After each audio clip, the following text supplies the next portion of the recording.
Well, there's more breaking news we're tracking at this hour. The US President Donald Trump has gone on to say that we're doing very well. Remember that this is with respect to Operation Epic Fury, as Donald Trump has said that he gives the operation 12 out of 15. This is an important piece of information coming in at this hour, where Donald Trump has gone on to say that their navy is gone, their communication is gone. Remember that he's referring to the Iranian navy. My colleague Priyanka was just mentioning the number of Iranian ships that have been sunk. Apart from this, he's also talking about the communication from Iran's side that has been hampered.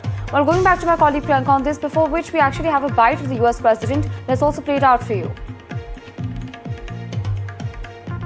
By the way, in Iran, we're doing very well. Somebody said, how would you score it from 0 to 10? I said, I'd give it a 12 to a 15. Their army is gone. They're just about, look, their navy is gone. Their communications are gone. Their leaders are gone.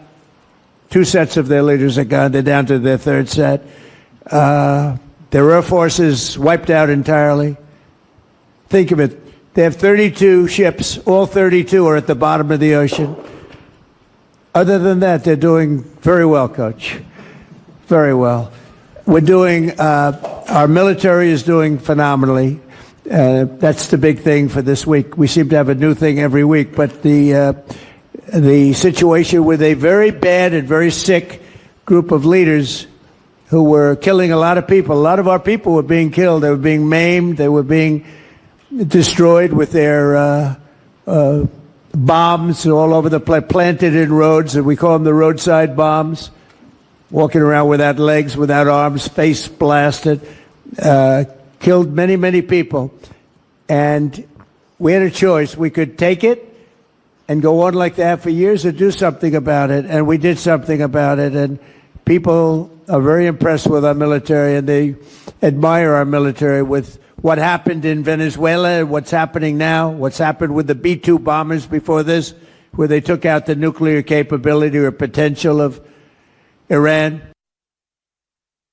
Well, we still have Priyanka here with us for the broadcast. And Priyanka, I want to understand that's an important statement made by the US President, where he's talking about the operation, the casualties that it has had so far.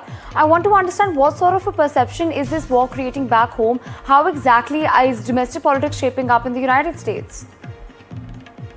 Well, I mean, US President did say, as we just heard, that military operations against Iran are progressing successfully, even as these questions emerge about communication and about messaging from the administration during this very rapidly evolving conflict.